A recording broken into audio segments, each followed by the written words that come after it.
y Steve estaba presentando disco.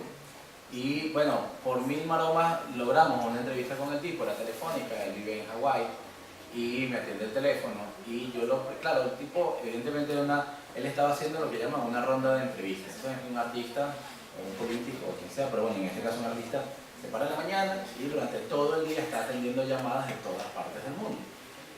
Durante todo el día, ¿no? Entonces al día siguiente empiezan a hacer las publicaciones. Mi primera pregunta fue, ¿qué desayunaste esta mañana? Yo sabía que él era vegetariano, él es vegetariano. Mi primera pregunta fue, ¿qué desayunaste esta mañana? Y no fue, ¿cuál es la canción preferida de tu disco? O yo qué sé. Y claro, el tipo se queda así como, ¿ah? Y ahí yo, ¿qué desayunaste esta mañana? Yogur, cereal, algo de fruta, ¿no? Y eso de alguna manera puede incomodar a las personas, pero también lo puede llegar a relajar. En su caso, más bien así como que, bueno, es una conversación como de casa, ¿no? Incluyendo que yo estoy en Nicaragua y el tipo estaba en Hawái y era por teléfono.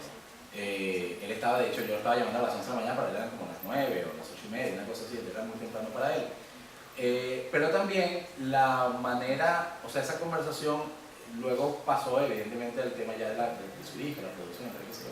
Y una de las cosas que él llegó a decirme, y por eso es importante la preparación para una entrevista, yo me había leído, yo me había escuchado el disco un montón de veces, había buscado reseñas, había hecho la mía, aunque no estaba publicada, digamos, pero la había pensado, de manera que yo estaba hablando de algo que yo conocía. Y yo le empiezo a preguntar en ese sentido, y en algún momento él me dice, casi cerrando la entrevista iba a ser 15 minutos, terminaron siendo 27. La entrevista del que venía después, que no sé quién era ni de qué país era, bueno, no sé, la mayoría, ni lo que sea. Porque él me decía, yo te agradezco que tú me hayas hecho entrevista donde se ve que escuchaste el disco y que entiendes lo que yo estoy tratando de decir con el disco, porque me permite ir más allá de decirte quiero hacer esto con el disco.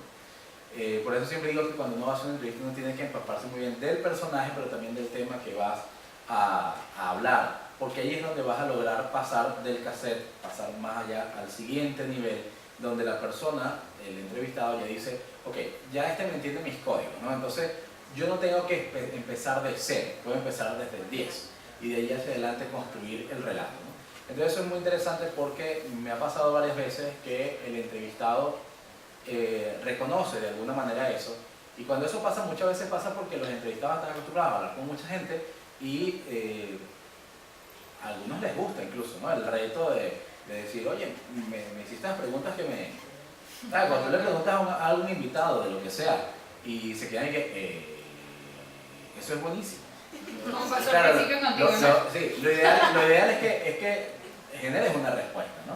Pero independientemente de que no sea, mira, ¿de qué color es la pared? La pared es blanca, por supuesto, porque ya la tiene pensado, ¿no? La idea es sacarlo, y eso solo se hace con muchísima preparación y sobre todo con muchísima lectura y preparación para ese evento, no necesariamente en tu vida, que también, evidentemente una cosa trae la otra, pero para cada uno de los eventos saber meterse allí de lleno, zambullirse en el tema.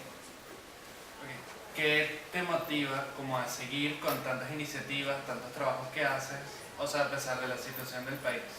¿Cómo logras conseguir las ganas de decir, wow, soy Víctor, quiero hacer esto, tengo que hacer esto, ¿por qué? Bueno, yo creo que viene como un poco como en el ADN del periodista. O sea, el periodista, ustedes lo sabrán, si ustedes me hacen una pregunta y yo no les contesto más o menos algo coherente, lo lógico sería que me repreguntaran y me digan, no, pero ya va, pero ven acá, te voy a precisar, ¿no? Esa misma lógica, cuando lo aplicas a una manera de actuar en todo sentido en la vida, también te lleva a eso, ¿no? O sea, ¿por qué me voy a dejar derrotar?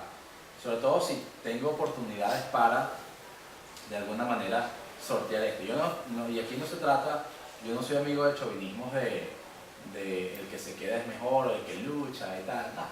Yo creo que cada quien toma sus decisiones inteligentes, y mientras más inteligente mejor en el ámbito donde tenga que estar. Pero en todo caso, yo sí creo que callarse en un momento como este, o simplemente dejar que la corriente te lleve, es además un poco muy irresponsable, pero además es poco electrizante.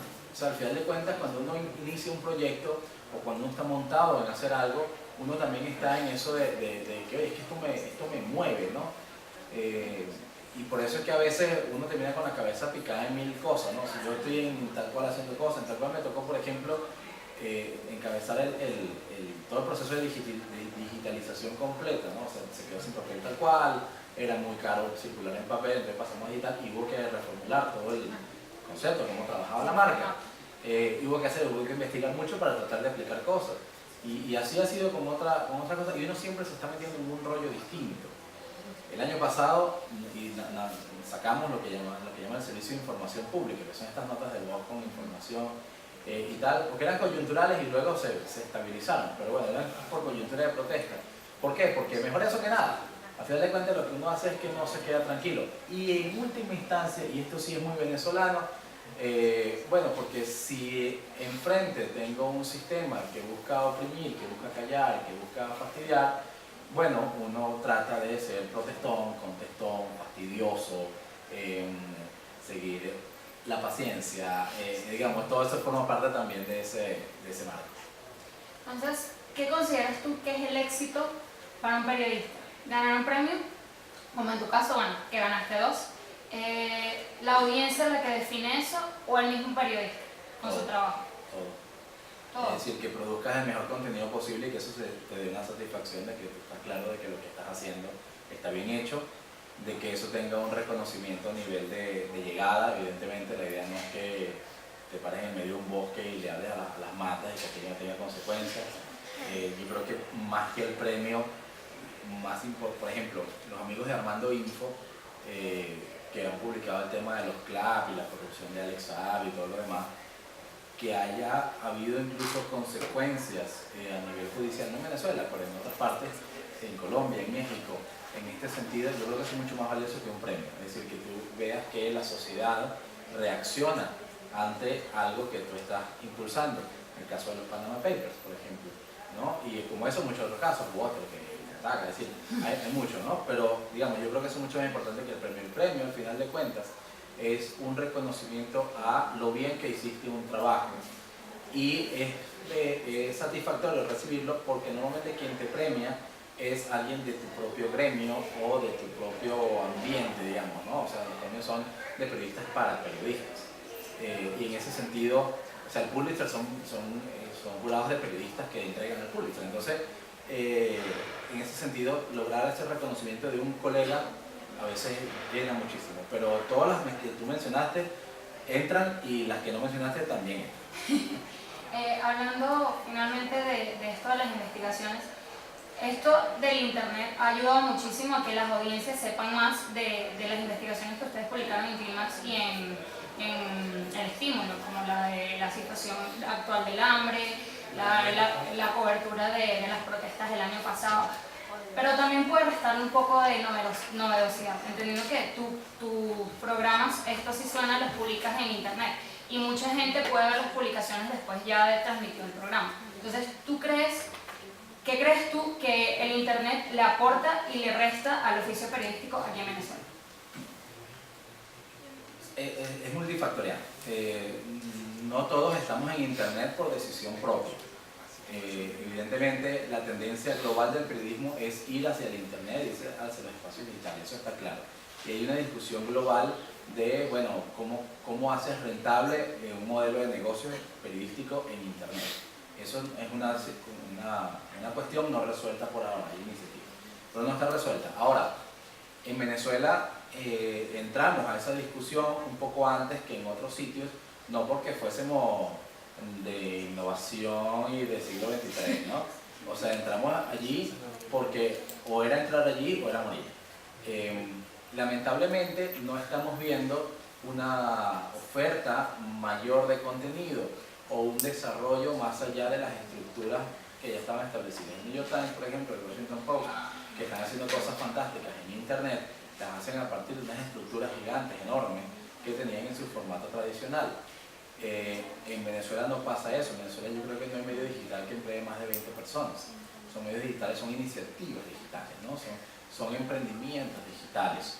Porque incluso aquellos medios como la cadena Capriles, donde tuve la oportunidad de trabajar, que tenían ese impulso de hacer una redacción de 150 o 170 periodistas en un solo espacio, todos con la idea de que todos aportarán a la creación de contenido digital. Ahí tienes un impulso, un músculo que ahorita nadie lo tiene en Venezuela, y por eso se han generado alianzas. Lamentablemente estamos en un país donde los medios digitales se han transformado ciertamente en una referencia, pero también es verdad que no tiene ningún... Si tú pegas todos los medios digitales que hay ahorita, reconocidos, Tocuyo, el estímulo, el run run, tal cual, el pitazo, etc., y sumas la pegada, la llegada de eso a las audiencias, uno llega a lo que vendía Últimas Noticias hace 5 años. Entonces, sí es verdad que está haciendo un trabajo muy bueno, pero tampoco es para decir, hey, fiesta, ya estamos resueltos, le estamos hablando a todo el mundo. Es mentira, incluso a veces son públicos redundantes. El que lee el estímulo lee tal cual, el que lee tal cual es el mismo que lee Cocuyo. Es decir, es el mismo público, ¿sabes? Dando vuelta, ¿no? Y hay una audiencia que no está recibiendo nada, solamente hegemonía comunicacional. Eso por una parte, pero es que además, por otra parte, el internet en Venezuela es el más lento de la región, y el internet en Venezuela tiene lugares donde la conexión prácticamente no existe. Hay una persecución a los portales digitales, el Pitazo está bloqueado, la Patilla tiene bloqueos, el Nacional tiene bloqueos, el Run ha sido hackeado, Armando.info ha sido tumbado, tal cual nos han tumbado también, el estímulo tiene problemas de valorización. Es decir, digamos, es un caldo de cultivo de dificultades que entonces te obliga como periodista a ocuparte de varias cosas. Uno, a producir tu contenido, y ya por ahí será tu trabajo, hacer tu trabajo. Pero luego a cuestiones que no te esperabas que te tocaran. Dos, tienes que compartir toda una cantidad de información inexacta, mentirosa o interesada que está corriendo por ahí, que entonces también te toca andar por atrás desmintiendo y buscando y chequeando, ¿no? Haciendo fact-checking una y otra vez de cosas que se han dicho, tanto desde el poder como fuera del poder. Tres, empezar a buscar la manera de llegarle a la audiencia. A la audiencia ya no le llegas nada más por decir, llegué al kiosco. Cuando llegué al kiosco, la gente va para el kiosco porque son las costumbres de consumo. Eso ha ido variando muchísimo. Pero además tú entras en una situación donde estamos en hiperinflación, en pobreza, etcétera, etcétera, donde tú empiezas a debatir incluso el tiempo que le vas a utilizar a leer una información o a recoger agua porque son las 10 de la noche de tal día y por fin el chorrito empezó a dar agua. Entonces tú tienes que recoger agua, aprovechar de fregar, de lavar ropa, etc. Y toda esa cotidianidad al final te come, ¿no? Al final te come. Entonces, ¿cómo haces para, y ese es el gran reto, y en eso estamos todo el tiempo analizando e inventando cosas, cómo haces para llegarle cada vez a más gente? Incluso cómo haces para motivar que se retome una cosa que antes pasaba, se dejó pasar cuando había muchísima oferta de comunicación muy barata, además, con un periódico relativamente barato, etc., que es la comunicación boca a boca, con todos los peligros que eso incluye, porque la comunicación boca a boca es muy buena para difundir información, pero también muy peligrosa por el efecto telefónico, ¿no? Tú empiezas diciendo algo aquí, cuando va por la séptima persona ya tumbaron el gobierno, ¿no? Entonces, todas esas cosas te generan retos que superar, y yo creo que en eso andamos muchos de los que hacemos periodismo en este país. ¿Cuál verías como una solución ante el poco alcance de las audiencias? O sea, ¿cómo trabajas con la situación del país siendo periodista? Bueno, primero generando alianzas. Nadie puede solo, ¿okay? En términos periodísticos menos. Somos medios, como te digo, achicados tanto en la parte de talento, digamos, de fuerza de trabajo, como también en la parte financiera. Ya no existen unas grandes empresas de comunicación que están forradas en billetes, que tienen unos ingresos extraordinarios por publicidad y entonces se ocupan de hacer periodismo. Ya no existe eso. Entonces, ¿qué necesitas? Entrar en alianzas. Necesitas buscar la manera de unificar criterios, unificar investigaciones, unificar trabajo, publicar en conjunto, etc.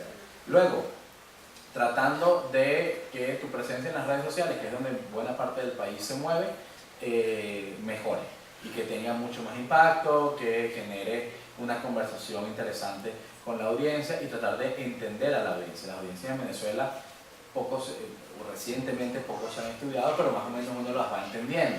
Cuando uno ve una analítica y tú ves, mira, que no estoy teniendo tráfico de Maracaibo. Bueno, claro, o sea, tuvieron 3 meses sin luz. Entonces, no, entender a la audiencia es muy importante y a partir de allí aprovechar de mantener no solamente una constante formación, hay laboratorios que generan el Night Center, ese tipo de cosas que van generando modelos e iniciativas, sino también estar en una constante búsqueda y preguntar. Porque al final de cuentas muchas de las cosas que estamos aplicando ya otros las han aplicado, se han aplicado por otras razones y funcionan. Entonces dices, déjame copiármelo. Muchas veces es literalmente déjame replicarlo, déjame, si a ti te sirvió porque a mí no, vamos a ver, ¿no? Pero bueno, también evidentemente tú llegas hasta donde puedes llegar. Ojalá hubiese una posibilidad de que se amplíen los canales de llegada a la audiencia, pero bueno, tampoco puedes hacer magia. Bueno, esperamos que esta haya sido una conversación interesante no solo para las audiencias, sino para ti. política, vale, yo venía preparado aquí para la Bueno, queríamos hacer una entrevista un poco distinta porque Ya. no tenemos que estar en un ámbito más relajado, más allá de Ok. escucharte en radio. Ok, Ese era nuestro pequeño objetivo con esto. bueno, me alegra porque eso demuestra que tengo una oyente. Gracias. Me gustó mucho tu programa. Gracias. Gracias. Bueno, que tengan un buen día. Muchísimas gracias. Gracias.